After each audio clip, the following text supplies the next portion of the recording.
Begin with that breaking news. FBI Director Christopher Wray announcing that he will be stepping down. Speaking at an FBI town hall this afternoon, Wray told Bureau employees that after weeks of thought, he has decided to resign at the end of the Biden administration. He said in part, quote, "My goal is to keep the focus on our mission, the indispensable work you're doing on behalf of the American people every day. In my view, resigning is the best way to avoid dragging the Bureau deeper into the fray while reinforcing the values and principles that are so important to how we do our work." Wray's announcement comes 2.5 weeks after President-elect Trump announced he was picking Kash Patel to serve as FBI director, despite Wray's 10-year term not expiring for more than 2 years. Wray was appointed by Mr. Trump in 2017 after then-President Trump fired James Comey as FBI director. Moments ago, in a social media post, the president-elect called Wray's resignation, quote, "a great day for America." Late last week in my exclusive interview, I asked Mr. Trump about his plans regarding FBI Director Wray. Here's a little bit of what he said. Sir, are you going to fire the current FBI Director Christopher Wray, who you appointed? Well, I can't say I'm thrilled with him. He invaded my home. I'm suing the country over it. He invaded Mar-a-Lago. I'm very unhappy with the things he's done. And crime is at an all-time high. Migrants are pouring into the country that are from prisons and from mental institutions, as we've discussed. I can't say I'm thrilled. I don't want to be Joe Biden and give you an answer and then do the exact opposite. We're going to talk about that. So I'm not going to do that. What I'm going to say is I certainly cannot be happy with him. You take a look at what's happened. And then when I was shot in the ear, he said, "Oh, maybe it was shrapnel." Where's the shrapnel coming from? Is it coming from heaven? I don't think so. So we need somebody to straighten. You know, I have a lot of respect for the FBI, but the FBI's respect has gone way down over the last number of years. Don't you have to fire him in order to make room for Kash Patel if he is, in fact, confirmed? Well, I mean, it would sort of seem pretty obvious that if Kash gets in, he's going to be taking somebody's place, right? And somebody is the man that you're talking about.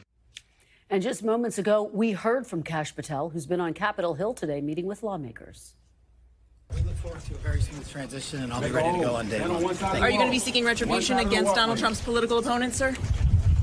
Sorry, what's your reaction to Wray's resignation? We look forward to a very smooth transition at the FBI, and I'll be ready to go on day one. Joining me now on this breaking news, NBC News Justice and Intelligence correspondent Ken Dilanian. NBC's Vaughn Hillyard is covering the Trump transition. NBC's Sahil Kapur is on Capitol Hill. And NBC's Mike Memoli is outside the White House. Ken, I have to start with you. What more can you tell us about this decision by Christopher Wray, the timing of it, and when went into this ultimate decision he made? Yes, Kristen, as soon as Donald Trump announced last month that he wanted Kash Patel to be the next FBI director, Christopher Wray faced a really difficult choice. Should he hang in there and force Donald Trump to fire him, or should he resign quietly or gracefully in order to spare the workforce the trauma of a firing? And he decided the latter, and he was pretty explicit about it in his statement. He said he thought it would be the best way to keep the Bureau out of the fray. That, of course, is debatable, but I know there was a lot of concern at the FBI. Look, there was an argument that Wray should hang in there and force Trump to fire him because it would underscore that this is a norm-shattering moment. You know, the FBI director serves a 10-year term to make that job somewhat independent of the White House, even though the president appoints the director. And this is now the second FBI director that Donald Trump has forced out short of serving a full 10-year term. That has only happened one other time in history, and it was for cause. So, norm-shattering moment. But there was a lot of concern around Wray within the FBI that if Wray hung in there and forced Donald Trump to fire him, Donald Trump would say a lot of terrible things about Wray, about the FBI. He would attack the Bureau. It would be traumatic for the workforce, and it just would be unpleasant, and it wasn't the way they decided to go. And we got a little preview of that when Chuck Grassley, the Judiciary Chairman, issued a letter earlier this week criticizing Wray and saying that he failed to prosecute the Bidens for bribery and that he made all these errors. Most of that letter was unsupported by the facts. It is one thing for Chuck Grassley to do that. It would have been another thing for Donald Trump to do it as president of the United States. That's what they wanted to avoid, and that's what they've now done. So, Ken, do we know who is going to fill this position once Wray steps down while Patel goes through his confirmation process? Yes, we got clarity on that. So Wray intends to work through January 20th, and then when he resigns, Paul Abate, the deputy FBI director, will become the acting FBI director, and then it will be up to Donald Trump to decide the fate of that office. Because, look, Donald Trump is no fan of Paul Abate either. Paul Abate was instrumental, as was Chris Wray, in the decision for the FBI to conduct that search of Mar-a-Lago. But in order to bring in a replacement acting director, Donald Trump would have to find someone who fits certain criteria, either confirmed by the Senate or somebody within the FBI. It won't be easy. But that is the plan right now, for the deputy to take over on January 20th. All right, great reporting on this breaking and developing story. Ken, really appreciate it. Vaughn, let me go over to you. We are hearing from President-elect Trump a bit of a defiant statement. Break it down for us. Right. In a statement on his Truth Social account, he immediately posted, quote, "The resignation of Christopher Wray is a great day for America, as it will end the weaponization of what has become known as the United States Department of Injustice. I just don't know what happened to him." When Donald Trump speaks those words, I think it's important for us to go back to 2017 when, after the firing of James Comey, he was the one, then President Trump, who nominated Christopher Wray to become the next FBI director and to serve that what would have been a 10-year term. And at the time, he said that Christopher Wray had impeccable credentials. And so for Donald Trump, as he did with you over this weekend, he has signaled to his transition team that he intended to install Kash Patel into this position and that they expected Christopher Wray to exit one way or the other, whether it was through resignation or a forced firing. And now that's exactly what's taken place. Yeah, and talk a little bit, Vaughn, if you could. And we saw that walk and talk there with Kash Patel, reporters pressing him on whether or not he's going to seek retribution against President-elect Trump's political enemies. Talk a little bit about how a Kash Patel sees the Justice Department and this role so very differently than a Christopher Wray. Right. I think Kash Patel and allies of Donald Trump have viewed Chris Wray as being a member of the so-called deep state. Of course, exactly what does that mean is in so many cases it's unclear. But by and large, the suggestion is that this is a group of individuals in the federal government, including at the FBI, who have worked to undercut the MAGA movement and Donald Trump politically. And if you go back to 2019, 2 years after Donald Trump elevated Chris Wray to take over the FBI, Donald Trump, he spoke out against Chris Wray after Chris Wray defended the FBI IG's report, which concluded in 2019 that the Russia investigation into alleged collusion between Russian nationals and Donald Trump and the Trump campaign was in fact warranted and politically motivated. And at that time, Donald Trump said that he should not be in the position to be overseeing the FBI. You fast forward to 2 years after that, in 2021, Chris Wray went up to Capitol Hill after the January 6th attack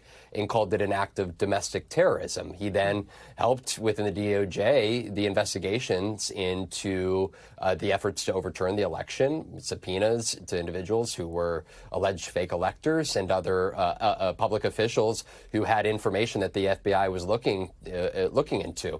And then you go to 2022, and Donald Trump, the president-elect, told you this weekend that he was angry that Chris Wray and the FBI went to the courts for a judge-approved authorization to go and conduct the search warrant and execute it of his Mar-a-Lago estate after he allegedly sought to hide classified material from being surrendered to the FBI, which had been working with him to ensure that all of them had been returned to Washington, D.C. And so this is really a long time coming here and a long timeline, but one that Donald Trump is now effectively was able to indirectly helped oust the very man that he had elevated to this FBI director position back in 2017. Yeah, that search of his home, really one of the first points that he made to me about Christopher Wray when I asked him about him. Vaughn, thanks so much for that insight. Sahil, let's go to you on Capitol Hill. I know you've been tracking reaction from lawmakers there. What are they saying today?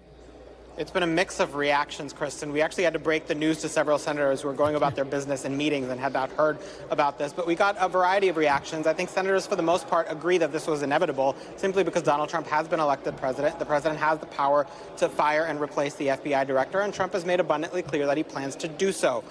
Now, Democrats say it's inevitable for the wrong reasons, that Trump is angry about these investigations into his conduct, which they view as legitimate, and is simply taking it out on Christopher Wray because he was part of the Justice Department that executed executed those investigations. Republicans are either avoiding that topic of Trump's criticism of the FBI or in some cases defending him. Take a listen to a sampling of senators we talked to about this.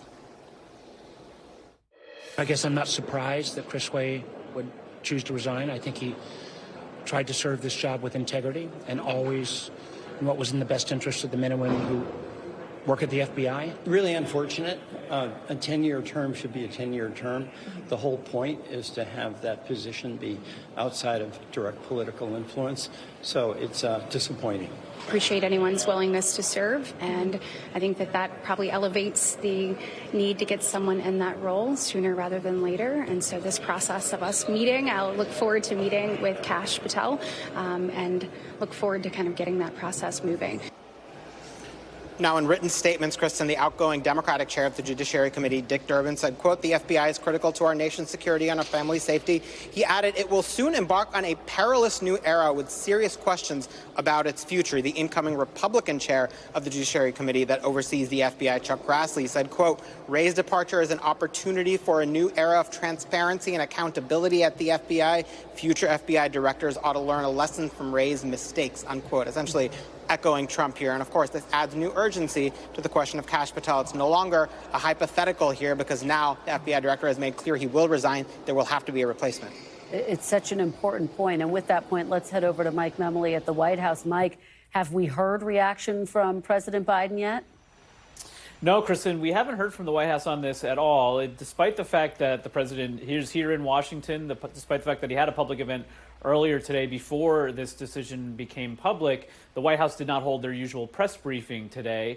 I think it is expected that we will hear from the president, as we have heard from the Attorney General, who thanked Director Wray for his lifetime of service. It's notable that President Biden has, of course, in the process of pardoning his son, had his own criticism for what he viewed as a politicized process with regard to his son's prosecution. That was more about the conduct of the U.S. attorney in the state of Delaware, who became a special counsel, than the conduct of the FBI. Joe Biden is at his core, Kristen, as you know well, an institutionalist. He has constantly stressed the importance of an independent judicial system, and he has praised the work of the FBI constantly. This is somebody who, as the chairman of the Judiciary Committee, of course, presided over the confirmation of other FBI directors as well. And so it's one thing that I thought of, though, immediately after this news broke today was that I was on Air Force One just a few weeks ago with President Biden.